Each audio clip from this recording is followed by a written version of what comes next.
The moment the credits began to roll in Final Fantasy VII Remake, a sadness crept over me.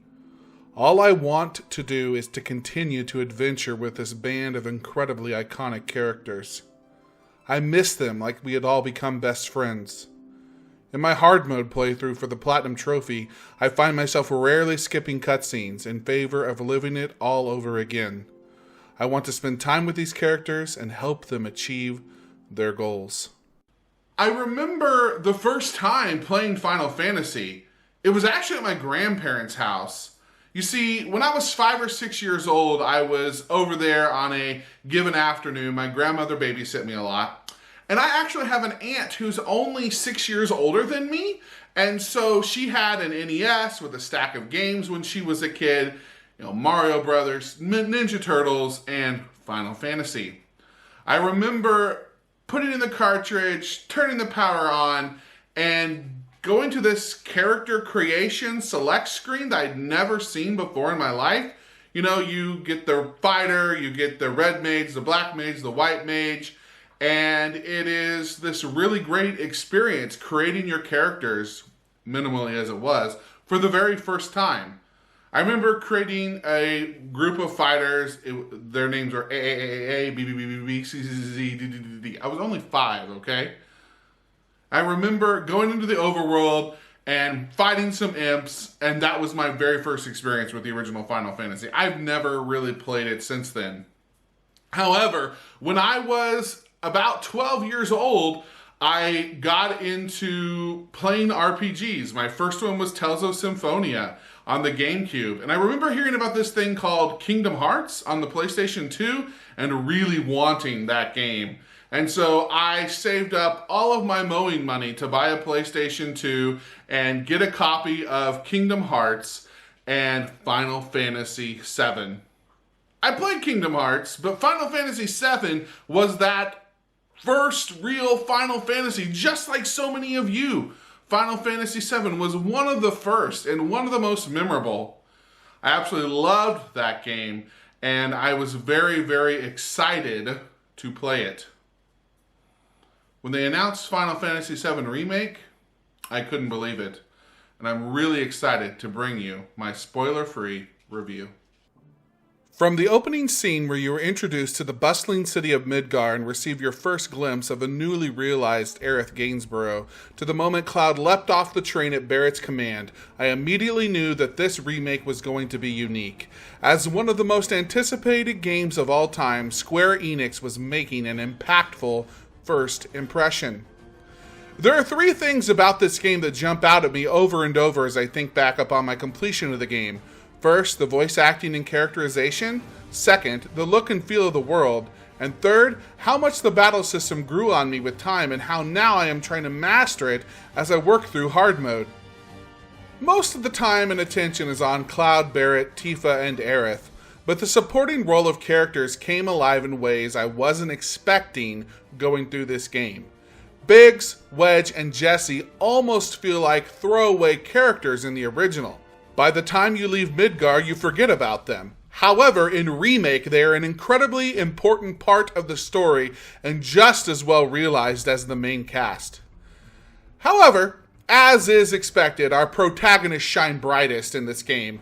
What I mentioned in the opening of this video is still valid. I want to spend more time with all of them. Barrett starts as this battle-hardened, somewhat grumpy planeteer that seems to ruin all the fun.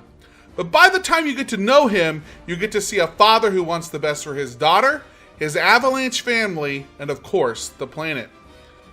Cloud felt nearly like a silent, emotionless protagonist during the opening portions of the game. Still with time, the ex-soldier turned mercenary turned hero softens and shows a lot of emotion.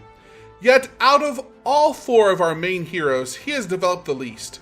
You can tell that the writers of the game wanted the player to step into Cloud's shoes and have their own feelings and emotions about what is happening in the story.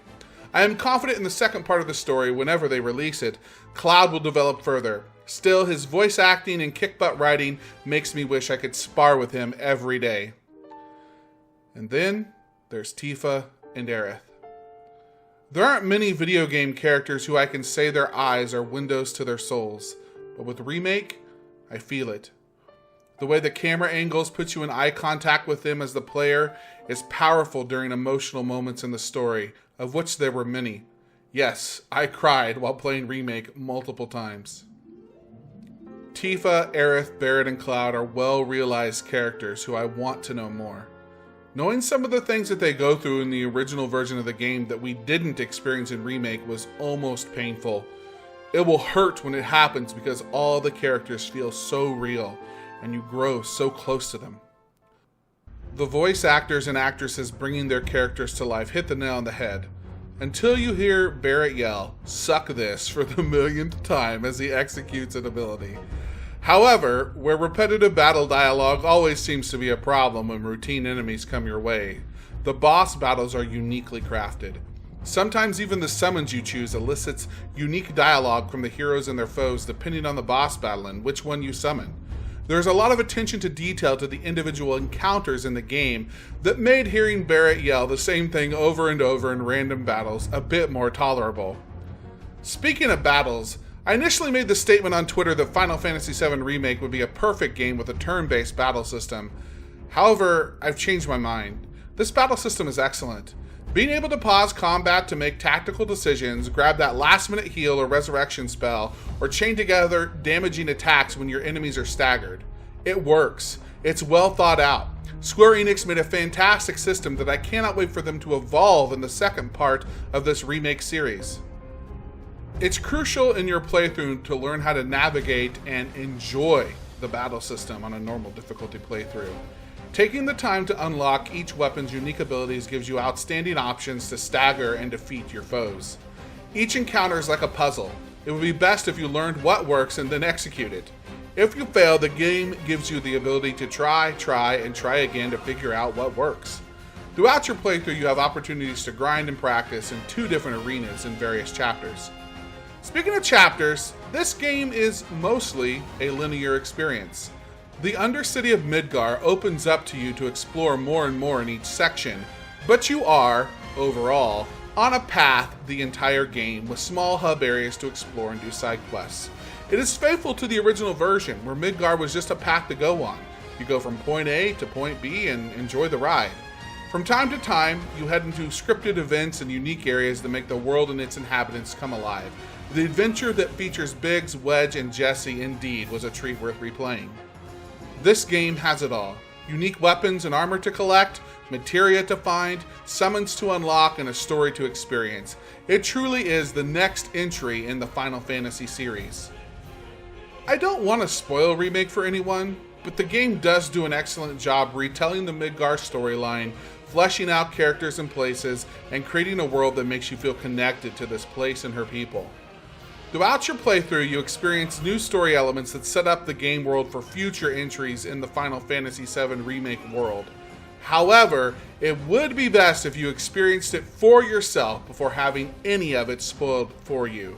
The crazy what is going on moments are worth experiencing for the first time without knowing what they are going into it, and it keeps you questioning and puzzling over what they are going to do in the next entry in this series. In all honesty, Remake was the perfect game for an ideal time. This game was released during the height of the stay-at-home orders during the COVID-19 pandemic, and it made what was a not-so-much-fun time far more enjoyable. Hanging out and adventuring with characters that I love made time staying at home just more fun. I absolutely cannot recommend this game enough. I think if you enjoy a great action adventure RPG, Final Fantasy VII Remake is for you. I think if you love the original and are struggling to give the new one a chance, this is also for you.